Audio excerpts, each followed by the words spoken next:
নমস্কাৰ মই মজিদ বন্ধুসকল পলকতা চাওকজি সন্ধিয়াৰ 7টা গুৰুত্বপূৰ্ণ খবৰ প্ৰথমটো খবৰ মিয়া অচিনাকি মানুহ এইবাৰ শব্দ টেবলেটৰ দৰে ব্যৱহাৰ কৰে মুখ্যমন্ত্ৰী হিমন্ত বিশ্ব শৰ্মাই টেবলেট নাখালে হৃদৰোগত ভুগিব বুলি মুখ্যমন্ত্ৰী হিমন্ত বিশ্ব শৰ্মা আৰু ৰাজ্যিক বিজেপিৰ সভাপতি দিলীপ শইকীয়াই এই শব্দ ব্যৱহাৰ কৰে যদি দম আছে মিয়া শব্দ নোকোৱাকৈ এইবাৰ নিৰ্বাচনত জয়ী হৈ দেখুৱাক বিজেপি কটাক্ষ কৰি এই মন্তব্য আমচুৰ সভাপতি ৰেজাউল কৰিম চৰকাৰৰ পৰৱৰ্তী খবৰ 2025ত গুগলত আটাইতকৈ বেছি চাৰ্চ হোৱা সকলৰ ভিতৰত অন্যতম জুবিন গাৰ্গ বছৰটোৰ শেষত এই তথ্য দিলে গুগলে জুবিন গাৰ্গৰ লগতে ৰণবীৰ আলাহাবাদিয়া মহাকুম্ভ গুগল জেমিনিকে ধৰি বছৰটোত মুঠ 27টা বিষয়ত আটাইতকৈ বেছি চাৰ্চ হয় গুগলত বছৰটোৰ শেষত এই তথ্য প্ৰদান কৰিছে গুগলে পৰৱৰ্তী খবৰ ৰেচন কাৰ্ডক লৈ বৃহৎ ঘোষণা এতিয়াও ৰেচন কাৰ্ডত আপোনাৰ পৰিয়ালৰ কোনো সদস্যৰ নাম উঠা নাই নেকি যদি উঠা নাই তেন্তে শীঘ্ৰেই অন্তৰ্ভুক্ত কৰক নাম আজিয়েই কৰক এই 6টা কাম ৰেচন কাৰ্ডৰ লাখ লাখ হিতাধিকাৰীৰ বাবে নতুনকৈ আহি গ'ল ডাঙৰ খবৰ ৰেচন কাৰ্ডত আপোনাৰ কোনো পৰিয়ালৰ কোনো সদস্যৰ নাম অন্তৰ্ভুক্ত হোৱা নাই নেকি কিদৰে অন্তৰ্ভুক্ত কৰিব বাকি ৰৈ যোৱা নতুন সদস্যৰ নাম আপোনাৰ পৰিয়ালৰ কোনো সদস্যৰ নাম অন্তৰ্ভুক্ত হোৱা নাই নেকি পৰিয়ালৰ প্ৰতিগৰাকী সদস্যই লাভ কৰিব বিনামূলীয়া ৰেচন নাম নথকা সদস্যৰ নাম অন্তৰ্ভুক্ত কৰিব পাৰিব আপুনি ৰেচন কাৰ্ডত এই সন্দৰ্ভত ৰেচন দোকানীৰ সৈতে ইয়াৰ বাবে প্ৰথমে যোগাযোগ কৰিব লাগিব নতুন সদস্যৰ সকলো তথ্য পাতি যোগান ধৰিব লাগিব বিভাগীয় কৰ্তৃপক্ষক নতুন সদস্যৰ বাবে Aadhaar card PAN card voter card থকাটো বাধ্যতামূলক আৰু লগতে অনলাইন যোগে আপুনি কৰিব পাৰিব আবেদন নতুন সদস্যৰ সকলো তথ্য গাঁও পঞ্চায়তৰ জৰিয়তে প্ৰত্যায়িত হোৱাৰ পিছতেই অন্তৰ্ভুক্ত হ'ব নাম আৰু লগতে KYC কৰাৰ সময়তে কৰিব পাৰিব আপুনি এই কাম যদি কোনো লোকৰ মৃত্যু হৈছে তেনেহলে আপুনি নাম কৰ্তন কৰিব পাৰিব নতুন সদস্য অন্তৰ্ভুক্তি আৰু কৰ্তনৰ কাম কৰিব পাৰিব আবেদন প্ৰক্ৰিয়া সম্পূৰ্ণ হোৱাৰ পিছতেই নতুন সদস্যই লাভ কৰিব 5 কিলোকৈ চাউল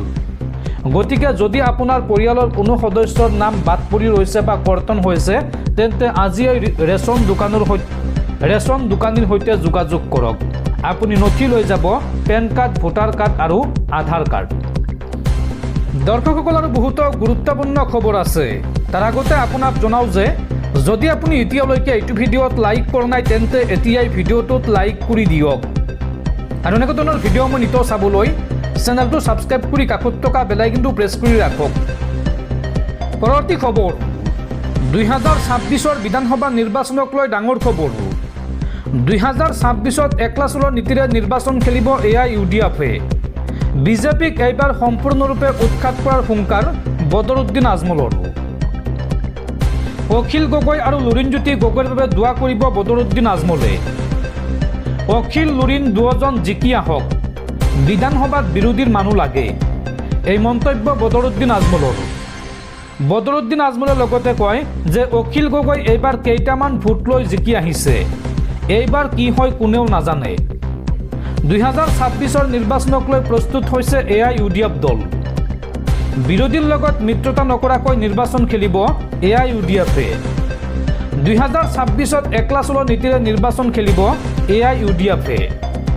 বিজেপিক এইবাৰ সম্পূৰ্ণৰূপে উৎখাত কৰাৰ হুংকাৰ বদৰুদ্দিন আজমলৰ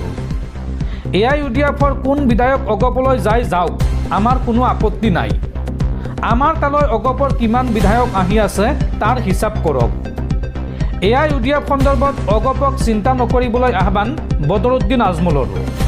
লগতে জুবিন গাৰ্গৰ চাৰ্জশ্বিটক লৈ ডাঙৰ মন্তব্য কৰে আজমলে এই সন্দৰ্ভত কয় যে জুবিন গাৰ্গৰ চাৰ্জশ্বিট এখন নাটক জুবিন গাৰ্গৰ চাৰ্জশ্বিটক লৈ মুখ্যমন্ত্ৰী হিমন্ত বিশ্ব শৰ্মাক এইদৰে তুলাধনা দিয়ে বদৰুদ্দিন আজমলে পৰৱৰ্তী খবৰ ইহুদিক লক্ষ্য কৰি নিৰ্বিচাৰ গুলীবৰ্ষণ 2 মুছলমান পিতা পুত্ৰৰ অষ্ট্ৰেলিয়াৰ ছিডনীৰ বন্দী বিশ্বত ইহুদী অনুষ্ঠানত সংঘটিত হৈছে বন্দুকধাৰীৰ এই ভয়ংকৰ আক্ৰমণ আৰু এই আক্ৰমণত মৃত্যু হৈছে 15 জন লোকৰ আৰু লগতে আৰক্ষীৰ সংঘৰ্ষত নিহত হৈছে এজন আক্ৰমণকাৰীও। আক্ৰমণকাৰী দুজনক পিতা পুত্ৰ সাজিদ আকৰাম 50 বছৰ আৰু নবিদ আকৰাম 24 বছৰ বুলি চিনাক্ত কৰা হৈছে আৰু এই আক্ৰমণকাৰী দুজন পাকিস্তানী মূলৰ বুলি চিনাক্ত কৰা হৈছে। উল্লেখযোগ্য যে আৰক্ষীৰ সৈতে হোৱা সংঘৰ্ষত পিতৃ সাজিদ আকৰাম থিতাতে নিহত হোৱাৰ বিপৰীতে বৰ্তমান সংকটজনক অৱস্থাত চিকিৎসাধীন পুত্ৰ নবিদ আকৰাম। পৰৱৰ্তী খবৰ 2026 অসম বিধানসভা নিৰ্বাচনক লৈ তৎপৰ বিজেপিয়ে নিযুক্তি দিলে অসম বিধানসভা নিৰ্বাচনৰ তত্ত্বাৱধায়ক। সাংসদ বৈজয়ন্ত পাণ্ডাক অসম নিৰ্বাচনৰ বিজেপিৰ তত্ত্বাৱধায়ক হিচাপে নিযুক্তি দিয়া হৈছে। জম্মু কাশ্মীৰৰ বিধায়ক সুনীল কুমাৰ শৰ্মাক নিৰ্বাচন সহ তত্ত্বাৱধায়ক হিচাপে নিযুক্তি দিয়া হৈছে আৰু কেন্দ্ৰীয় মন্ত্ৰী দৰ্শনাবেন ৰডছক সহ নিৰ্বাচনী তত্ত্বাৱধায়ক হিচাপে নিযুক্তি দিয়া হৈছে। তৎকালীনভাৱে বলবৎ হোৱাকৈ এই নিযুক্তি দিছে বিজেপিৰ ৰাষ্ট্ৰীয় সভাপতি JP নাড্ডাই। পৰৱৰ্তী খবৰ খাৰঘুলিৰ ব্ৰহ্মপুত্ৰত নিখোজ হোৱা আৰু এজনৰ মৃতদেহ উদ্ধাৰ হোৱা মৃতদেহটো প্ৰতাপ ৰায়ৰ বুলি সন্দেহ কৰা হৈছে। উল্লেখযোগ্য যে বুধবাৰে ব্ৰহ্মপুত্ৰত সন্ধানহীন হৈছিল 5জনকৈ যুৱক আৰু পূৰ্বে উদ্ধাৰ কৰা হৈছিল ৰণক সাধকৰ মৃতদেহ। আজি দ্বিতীয়টো মৃতদেহ উদ্ধাৰ কৰে অভিযানকাৰী দলে আৰু এতিয়াও নিৰুদ্দিষ্ট হৈ থকা 3 জনৰ সন্ধানত অভিযান অব্যাহত ৰাখিছে NDRF আৰু SDRFে। পৰৱৰ্তী খবৰ উকিল সন্থাই শ্যামকানু মহন্তৰ হৈ ওকালতি নকৰাটো বৰ ভাল সিদ্ধান্ত বুলি ধাৰণা নহয়। এক পক্ষৰ যুক্তি নুশুনাকৈ দণ্ড দিব নোৱাৰি। আদালতত দুই পক্ষৰ যুক্তিৰ তৰ্কাতৰ্কিত শ্যামকানুৰ সৈতে কোন জড়িত আছে এই সকলোবোৰ ওলাই পৰিব। জুবিন গাৰ্গৰ মৃত্যু সন্দৰ্ভত অভিযুক্তসকলৰ বিৰুদ্ধে উকিল সন্থাই ওকালতি নকৰাৰ সিদ্ধান্ত লোৱাক লৈ এই মন্তব্য কৰিছে ৰাজ্যৰ বিশিষ্ট বুদ্ধিজীৱী ডক্টৰ হীৰেন গোহাঁইয়ে। পৰৱৰ্তী খবৰ 26ৰ নিৰ্বাচনৰ পূৰ্বে বিজেপিৰ প্ৰতি আকৃষ্ট হৈছে ৰাজ্যৰ সংখ্যালঘু মুছলমান। বিজেপিত যোগদানৰ বাবে হেতা ওপৰা সংখ্যালঘু মুছলমানৰ একেদিনাই প্ৰায় 1.5 শতাধিক মুছলমানে যোগদান কৰিলে বিজেপিত। মুখ্যমন্ত্ৰী আৰু বিজেপিৰ প্ৰশংসাত পঞ্চমুখ ৰাজ্যৰ ধৰ্মীয় সংখ্যালঘু মুছলমান। বিজেপিত যোগদানৰ বাবে এইবাৰ হেতা ওপৰা ৰাজ্যৰ সংখ্যালঘু মুছলমানৰ মুখ্যমন্ত্ৰী আৰু বিজেপিৰ প্ৰশংসাত পঞ্চমুখ সংখ্যালঘু মুছলমান। প্ৰায় 1.5 শতাধিক মুছলমানে যোগদান কৰিলে বিজেপিত। বৰপেটা ৰোডৰ খৈৰাবাৰীত বিজেপিৰ বৃহৎ যোগদান কাৰ্যসূচী।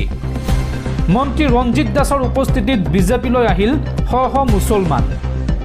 হুইল চেয়াৰত বহি বিজেপিত যোগদান কৰিবলৈ আহি মুছলমান লোকসকল।